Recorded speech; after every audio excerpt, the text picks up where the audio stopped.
Hello, and welcome to In Conversation with Steve Quartermain, where I get to talk to people that are engaged with interesting stuff in planning. And today I'm talking to Euan Mills.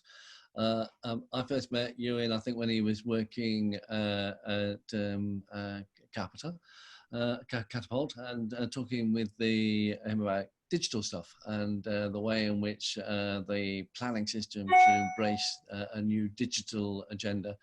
And I thought that today would be a good opportunity to talk about that and where it's going and how it's actually changed the way in which the planning system is delivered.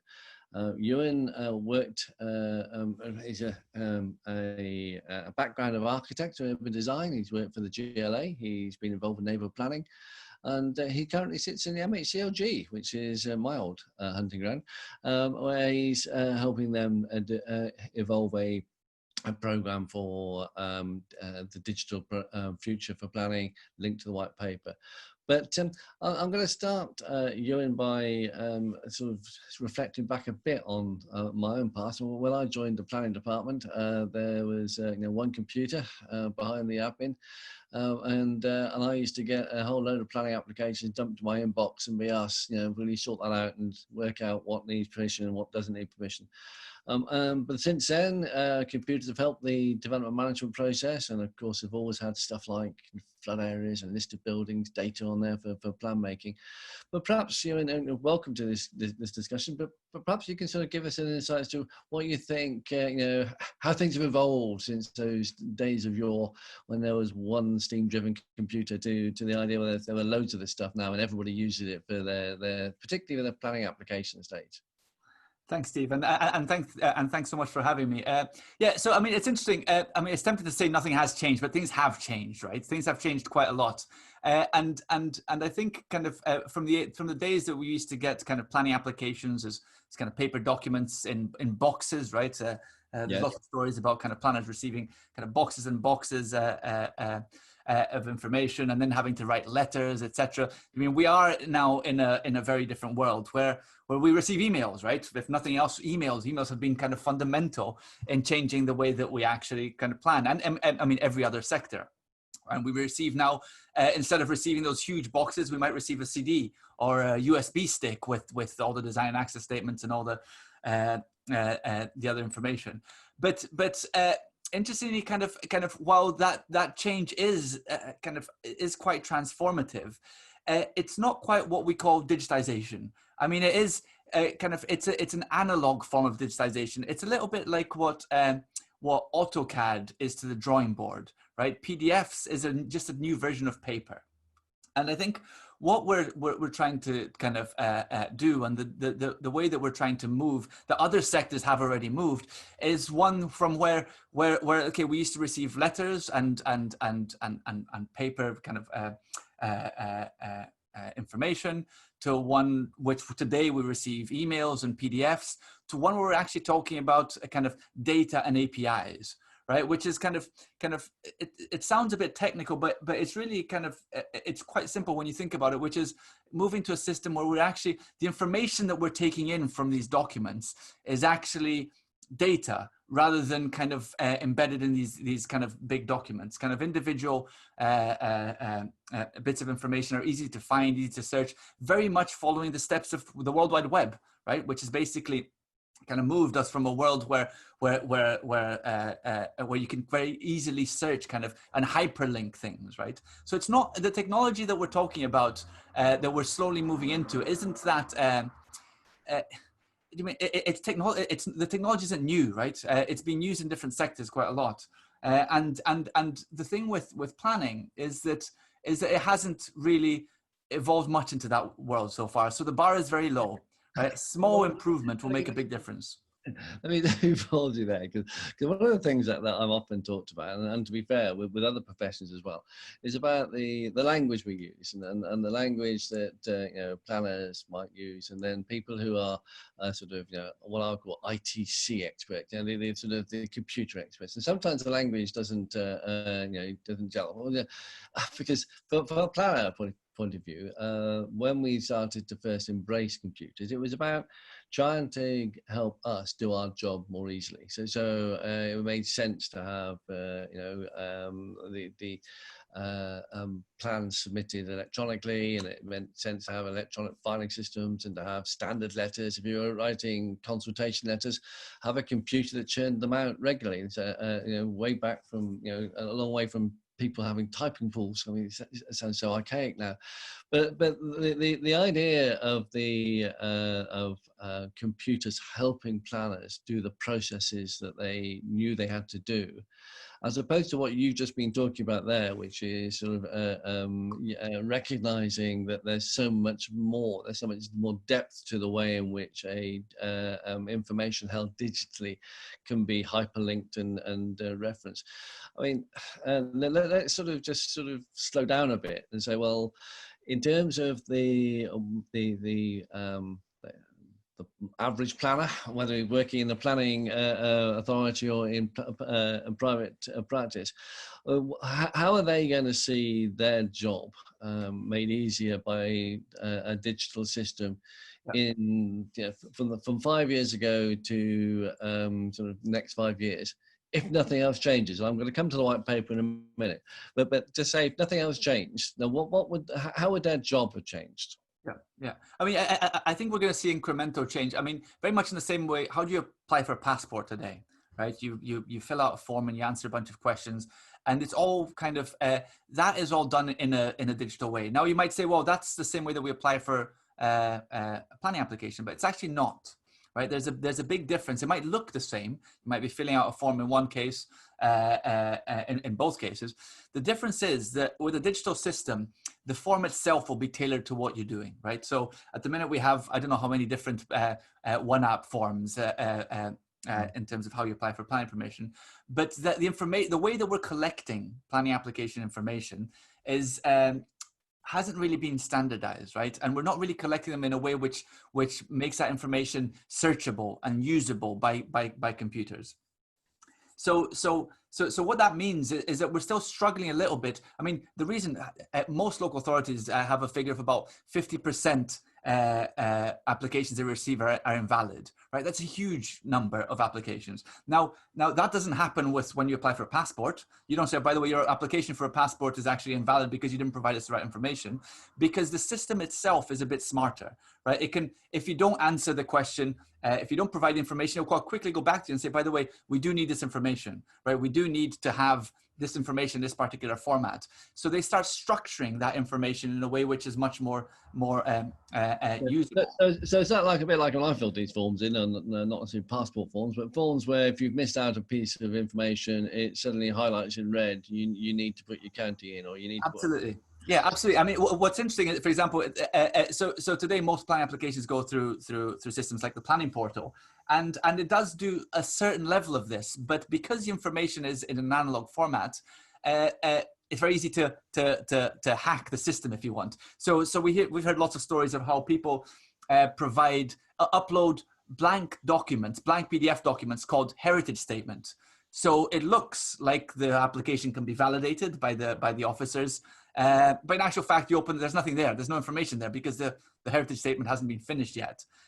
In a digital system, you wouldn't be able to do that, because what the systems would actually be checking is the actual information in there, right? Do we have the information that we actually need? So I submit my application, I fill in the forms, and then when I press send, it won't send it unless it's all information is there, which means that when it arrives, it will be valid. Yes, absolutely, and it should be a bit smarter than that, right? So as a householder applicant, do I even know if I need permission or not? Well, I have to provide some information, right? I have to tell you my location, right? Now, like local authorities have data on whether you're in a conservation area or not. So if I'm putting a satellite dish on my roof or my house, I should be able to kind of quite quickly get feedback from the system to say, by the way, you're going to need planning permission for that because you're in a conservation area. Today, what happens? I put in that planning application, I put in a whole planning application, fill out the whole form, send the whole thing to the local authority for them to come back to me and say, actually, you don't need permission because you're not in a conservation area, or whatever that might be. So the system, by making things digital, we start kind of developing kind of smarter feedback loops where you don't have to know exactly the type of application or the type of permission you're asking for. You fill out the form gradually, one question at a time, and the form will tailor itself to the type of information that you're going to be providing. Yeah, that's interesting. And my next question isn't necessarily to sort of sound like it's a negative one, but one of the things that I have heard in audience responses to that sort of vision is, will that de-skill the professionals that are then dealing with it? I mean, because I go back when I said to you I used to get my my daily allowance of applications, and I used to sit there and work out whether or not they were PD or not. Actually, it was a sort of the basis of my upskilling. It's how I learned about stuff. So as a person, as a planner, that I began to understand what the PD was and how to recognise it, and to make judgments based upon that. And I think now, will this mean that planners are just going to become administrators? Well, is a computer taking over? I think it's quite the opposite, right? Because what are the skills that planners have? And I think you use the word judgment, right? Planners can give judgment on something which needs kind of judgment, but not everything needs judgment, right? If there's no judgment as to whether I'm in a conservation area or not, right? You don't need any judgment to that. And today we do have planners who are actually spending time kind of checking their GIS system and kind of making sure that's happening. So there's a whole kind of element. There's a lot in planning that we do today that doesn't need professional judgment, in the way that we're actually putting very skilled planners to actually kind of just work out things which computers could do better, faster, and with a lot more certainty, with a lot less error. There's lots of other stuff which is going to be more challenging, which then you do need kind of planner skills to decide whether a building is in keeping with its surrounding, right? That'll take quite a while for computers to be able to do that. You're going to need kind of planners, and you're going to need professional judgment. So what this does is it redirects where we're using professional judgment into the things that actually need professional judgment, and it creates we start kind of thinking about kind of policy, which we'll get onto a little bit later, in two different ways. Which are the things that we actually, I mean, it's pretty black and white, it's pretty objective. Does a bedroom have windows, right? Or is that the right amount of daylight inside the bedroom or not, right? Yeah, okay. Some bits have judgment and some don't. Well, let's stick to sort of applications for a minute and say, well, the white paper does talk about a sort of new approach to digitizing the DM process, and actually it does specifically talk about, if you've got a rules-based system, it might be easier to have a digital support for whether things meet those rules or not. Can you tell a bit more about that? What's the vision there? Yeah, I mean. We do have a rules-based system already, right? Every local authority has got a local validation list, for example, right? And it says this is the type of information you need to provide for this location, for this type of application. The thing is, these rules today, we don't call them rules, and they're kind of embedded in very kind of analog formats. So we can't actually do the smart things that we're talking about kind of with just having kind of responsive forms. It's very, very simple. But then we can kind of start thinking about, okay, so if we can do that to validation lists, what else can we do it to, right? And this is where kind of we can start thinking about how we write policy. And other departments in government are doing this already, right? On legal side, where there's complex kind of legal navigation needed, we already have done some work that actually helps people tailored information and helps us kind of sift or screen information which we're receiving as humans, as case officers, as workers. And this is what kind of the white paper is kind of pushing towards, right? So how can we use the technology we have at our hands to make our jobs easier and better, and so we can provide kind of better outcomes? The UK deals with over 450,000 planning applications a year. Now, I know that half of them are householder applications. We've already discussed how half of the applications local authorities receive are usually invalid. There's a lot of wasted time that we can save by digitizing the system. Yeah, but this isn't. I take it then. You're confident that this is quite different from to probably misquote Little Britain. The computer says no. You're still arguing, are confident that there'll be a role for the judgment of planning professionals and members, and then the elected members in reaching decisions. And I take your point about rules, but I mean there is a distinction between policies and how policies are currently worded, and the suggestion that in the new approach to areas of growth, renewal, and protection, that there will be rules, and it is interesting that the word rules is being used. Yeah. I mean, because the interesting thing is when you start looking at it, what needs judgment and what doesn't, you realize that quite quickly, a lot of things you don't need that much judgment, right? So for example, do you need judgment in terms of how much daylight you should have in a bedroom, right?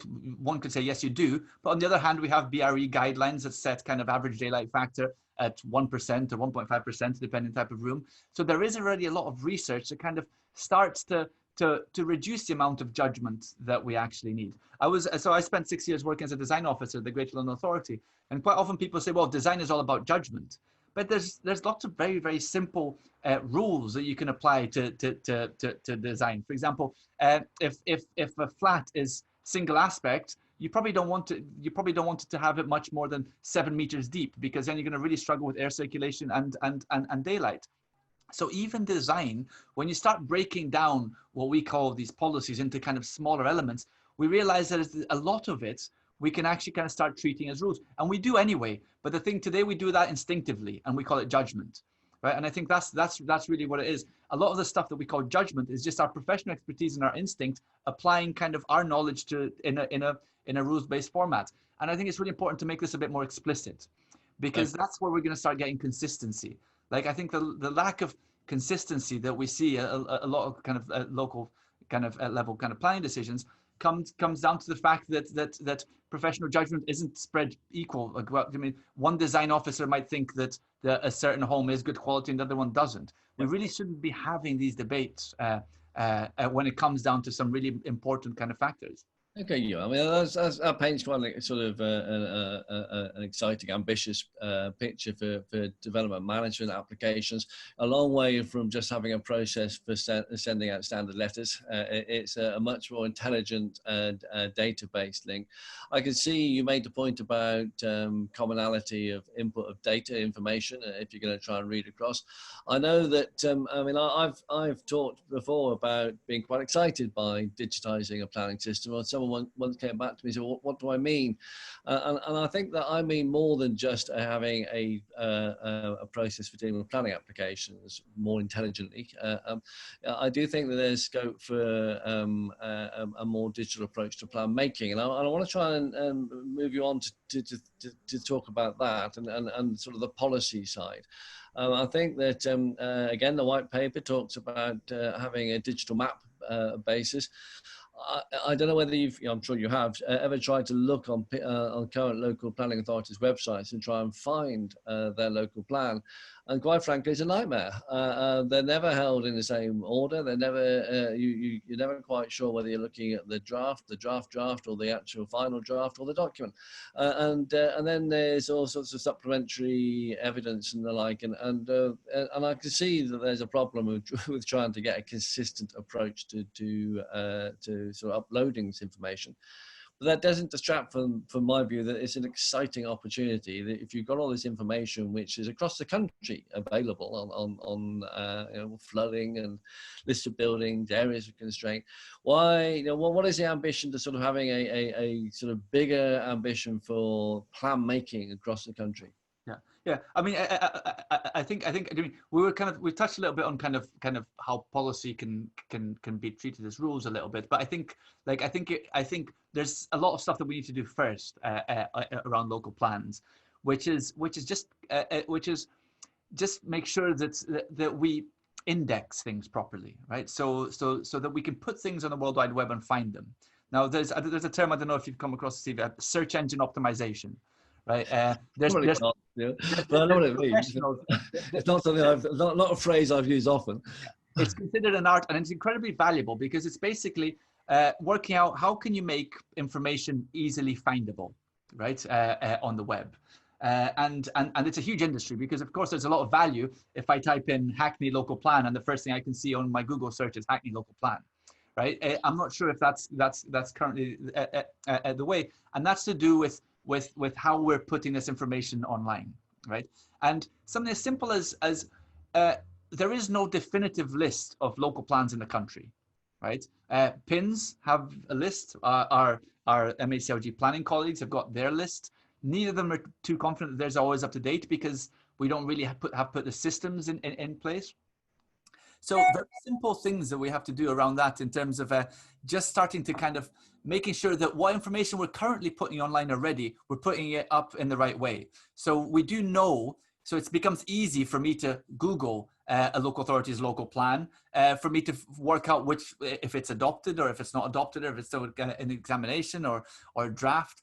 And that's kind of trying to kind of just do that. That's not a lot of information, right? That's a very small step in moving towards this more digital world. We have to learn how to make things digital and how to put them online, because if they're digital, they can be put online and they can be searched and found online. Now that doesn't mean just uploading a PDF, right? There's a whole art to this, and I think I touched on the term search engine optimization, of how you make information easy to find, to trust, and to use. And something as simple as just finding a local plan is a good first step.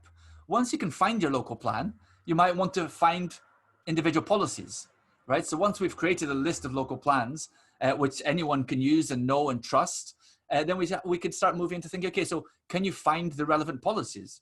Right? Can I find what the conservation areas are? If I want to find an Article 4 direction, or if I want to find what are the development management policies, the strategic policies, I should be able to kind of find these digitally, again, in the same way as I should be able to find a local plan. At the minute, I might be able to find a local plan after some searching.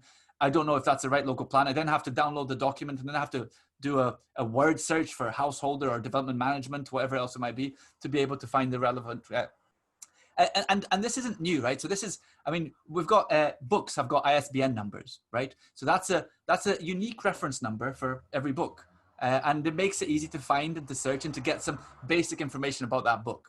So the first step is to do that with local plans, and then to start doing that with policies. So creating regulations, are you? I mean, is that something the government needs to sort of say this is the way it should be done, or are you expecting the industry to rise to a challenge, a bit like,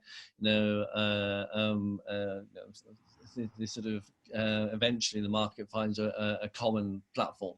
Yeah, I mean, I think to a certain extent, the market would find a common platform. It would probably be quite slow, and it would probably be closed, right? So someone might develop a technology to have a list of local plans and have that always up to date, and they charge people for you to use it. So I think there's an element here which I think there's a role in government to just start kind of getting, it's probably through legislation, to make sure that some of the information that we're producing is open, right? Yeah. Local plans shouldn't be behind paywalls, and neither should the policies in the local plans. So we don't want to be getting to a world where actually you can find the local plan in a PDF, like through PDFs and through lots of searching for free, or you can very quickly go on a service and find it, but you have to pay for it, right? Because this is public information; it should be in the public realm. So I think that's kind of like that. I think that's one element of it, right? Kind of making this kind of stuff easy to find and to search, etc. And I think that in itself is going to take a while, because whilst it's great that the planning is kind of delegated to local authorities, it does mean that today they're each doing them slightly different, right? And what there isn't really much legislation to say, look, this is the information you need to upload about your local plan. PINs have got their requirements, different people have got their own requirements. How can we kind of bring it together and think about it in a digital way and really start to kind of nurturing the data? But can I sort of say, well, okay, that's an ambition, and I could argue that takes the local plan from being a document that you would either find on a shelf in a library, because that's where local authorities had to put their local plan. So you could always go to your local library and get your local plan off the shelf, and there it was. It's an easy an easy process. You just took it off and looked at it, and there were all your policies. Or you could go on to the local planning authority themselves. Now, you say, well, okay, this is a process that's going to make that a lot easier. And just like you can probably type in any question into a search engine and you know, who starred and what film, and straight away you get an answer. The vision that you promote is that you'll be able to type in what's my local plan say about extensions to listed buildings in conservation areas, and it will give you an answer. It'll go to it and say, this is the relevant policy. And that all sounds very exciting. And you can see, well, that's the direction of travel, as you say, with everything else. So why wouldn't planning be able to do that too? And I get that. And I'd big tick, I'll sign up for that.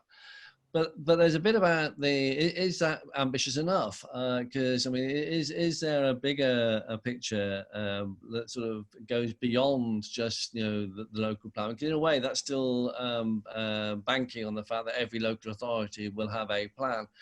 And there's a bit of me that thinks that the data that everyone's using to create their plans goes beyond administrative boundaries. So, you know, flood zones are flood zones, and they're not, I just use that as an example, they're not restricted to particular authorities, so they go wider than that. So all this information could be available not only to planners, to plan, but to the public, whether you're doing a neighborhood plan or whether you're doing just considering whether or not you want to comment on a planning application. This information could be much more readily available.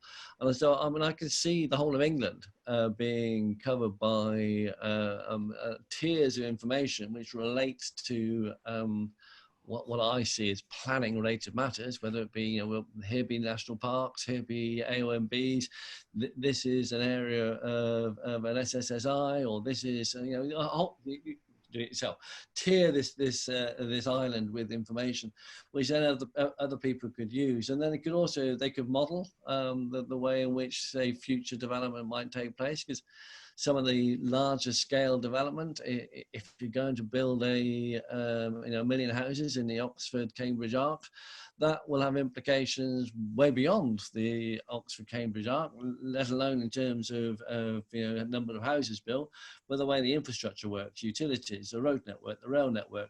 And if you had this data on a bigger platform, wouldn't you be able to sort of model?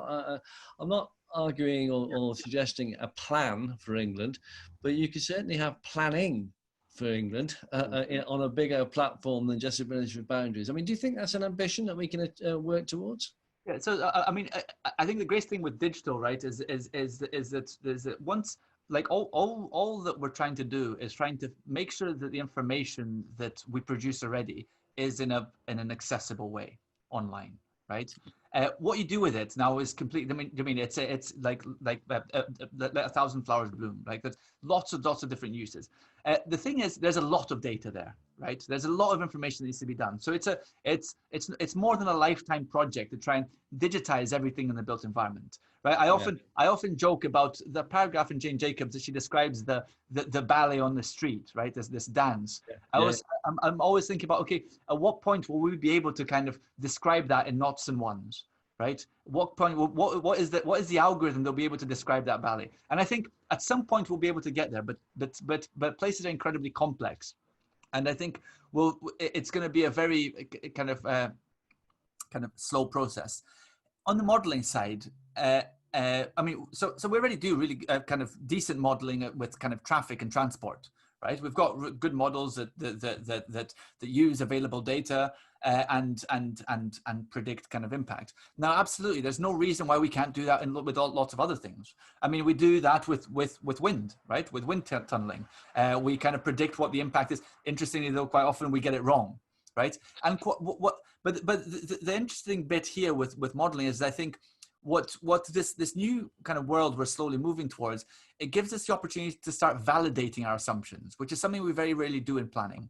So we do have local plans. We might have kind of some level of monitoring of them, but very rarely do we go back and say, actually, okay, so we did this wind modeling or this transport modeling for this particular scheme, and okay, what was the impact, right? 5 years on, 10 years on, like, have we built the feedback loops to kind of make sure that our models are getting better? Because I think what this new world gives us is the opportunity to start doing a bit of that, right? What is the impact on pedestrian overcrowding on a footway? This is what we predicted, but what actually is it when we actually kind of get there? But the thing with modeling is that it's incredibly it's quite difficult, and it's quite an art. There's some really interesting companies, people like Improbable.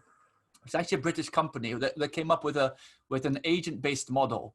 And the idea there is what they do is they model things, but what they do is they model very, very complex scenarios. So, for example, what is the impact of social media on public transport usage, right? And so multi-layered, kind of multi-themed kind of models. And these models are incredibly complex. But when it comes down to it, the key thing is the data. Is the data good enough? Because as most modelers know, the model is only as good as the information you put in there. And that's where there's still a huge amount of work to be done before we can actually kind of get to this new world where we can start modeling everything. Well, just let me ask about. I talked about communities engagement and it being more than a professional tool. I mean, I've talked to people and seen people that are developing apps that can, you can have on your iPhone that would give you greater access to some of this information. Even one that you could hold up on a building and it would sort of tell you who built it and what its design components were doing. Now, did you think there's a future to that? I mean, absolutely. Yeah, absolutely. But as you've just described, I mean, you described they help us kind of access this information.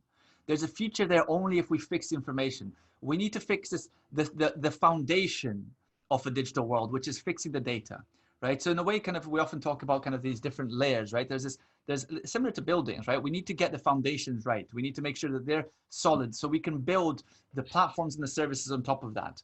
And the potential is there. The potential is huge. If we can start collecting, say, planning applications as building information with the same level of detail as building information modeling, we can start visualizing them in augmented reality, and we can start modeling them in all sorts of different ways. So I think the potential is huge. But to get there, we have to fix the data.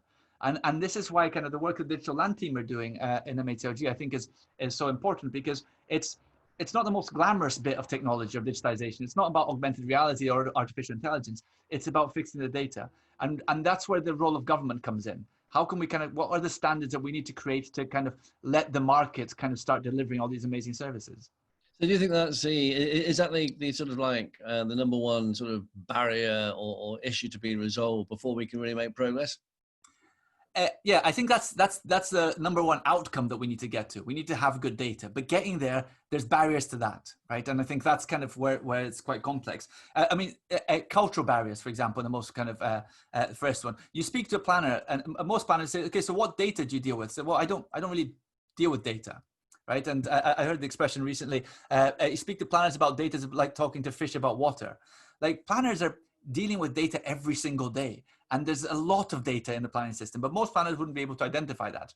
So there's this kind of cultural barrier.